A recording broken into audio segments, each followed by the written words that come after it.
Hello, my name is Mike Gaines, and this is Home Gains. Today, we're going to talk about disclosures. Disclosures are material facts about a property that will have an effect on the desirability or the value of that property. When I was a very young agent, I had a broker tell me once that if you're standing on a property and a piece of paper blows by, hits you on the leg, you bend down, you pick it up, you read it, and it has material facts on there that will have an effect on the value or the desirability of that property, you need to disclose it. So when you get disclosures, you get them from the sellers, you get disclosures in reports, and you also get disclosures from the agents. So let's talk about those disclosures. When the sellers first put their home on the market, they're going to give a packet to fill out of disclosures, and that's information they're going to provide to the buyers. They're going to talk about things like defects. If there's a problem, let's say you flush the toilet and the pipes rattle in the walls, or you have a burner on the stove that doesn't work quite right. Those are things that you're going to talk about in the disclosures. You're also going to talk about room additions, remodels, any work that you've done to the property. You're going to talk about when you did that work and if you pulled permits or not. You're also going to talk about nuisances in the neighborhood, noise, problems, things that you've noticed over the years that you want to disclose to the buyers. A really good example of this is in our neighborhood when the weather changes, when it rains, the airport changes directions for the takeoff, it reverses their pattern. So when it rains in our neighborhood, you can hear the planes taking off. So in our disclosures for homes that are sold in our area, we always put down when it rains, there's airport noises. So those are the types of disclosures that a seller would make in their disclosure packet. You'll also receive some reports that are part of your disclosure package. You're going to receive a title report, an environmental report. Hopefully, you're going to get a termite report and a home inspection. And we'll go over the 4 different types of reports and what type of information you're looking at. In the title report, you want to see the information about the property. How is it described? What's the bedroom count, the square footage of the home, the square footage of the lot? There's also going to be easements in there. So if PG&E has an easement to go on the property to service the poles and the lines in the back, that will be described in your title report. You're also going to receive an environmental report. It's going to tell you if you're in a flood zone, if you're in a high fire area, if you have a contamination nearby, if you had a gas station, let's say down the street that had a leaking gas tank. That's going to be in your environmental report. You'll also receive a termite report. A termite report is going to talk to you about Section 1, Section 2 problems. Section 1 problems are active infestation of termites, fungus, damage that's happening to the wooden structure of the home. And Section 2 are items that you need to repair so that you don't have Section 1 problems down the road. A classic example of a Section 2 item is if a pot is collecting water underneath the sink has been leaking, and you drain that pot every week. Well, if you forget and that water drains onto the bottom of the cabinet, well, that's going to lead to Section 1 work. So you read that report looking at what's active infestation in the Section 1.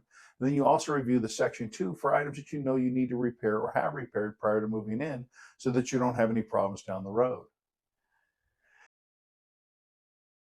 The next thing you're going to look at is the home inspection. Now, the home inspection is going to give you information about the property, all aspects of the property, the plumbing, the heating, the electrical, the foundation, the roof. They're going to test all of the circuits in the home, all the plugs, all the lights, everything's going to be tested. And that's going to be in a report that gives a really good summary at the end. So you know what you're buying, you can understand the things you may want to repair or fix once you get the property, or maybe prior to closing escrow. Another disclosure that the sellers are going to make is if there's been a death on the property, even if it was of natural causes, this needs to be disclosed to the buyers.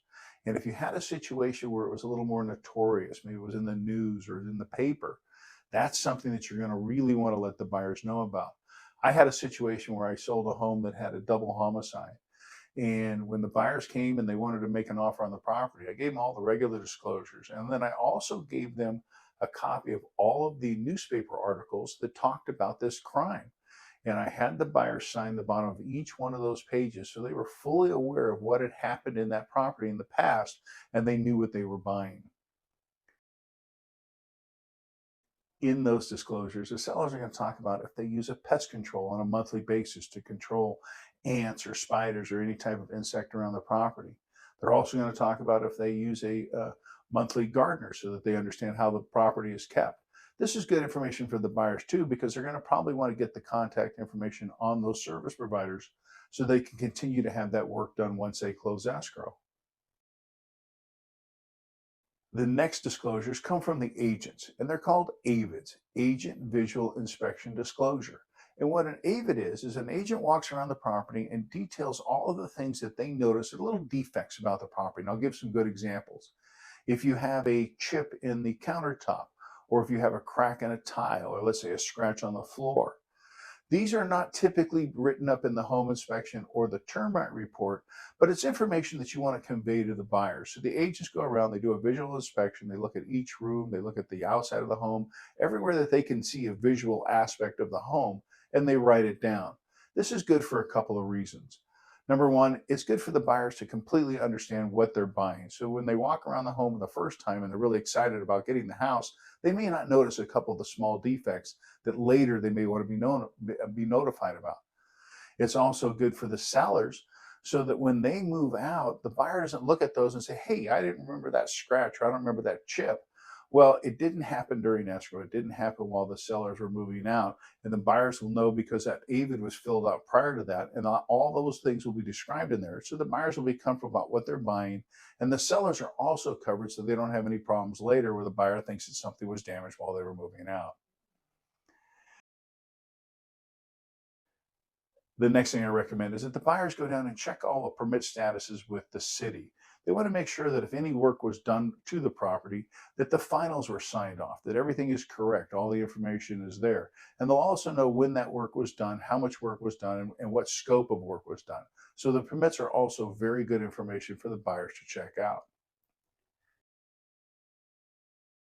I hope you found today's information useful. If you have any questions about today's video or real estate questions in general, please send us an email. We'd be happy to talk. If you could like and subscribe, we would really appreciate that. And once again, my name is Mike Gaines. This is Home Gains. Have a great day.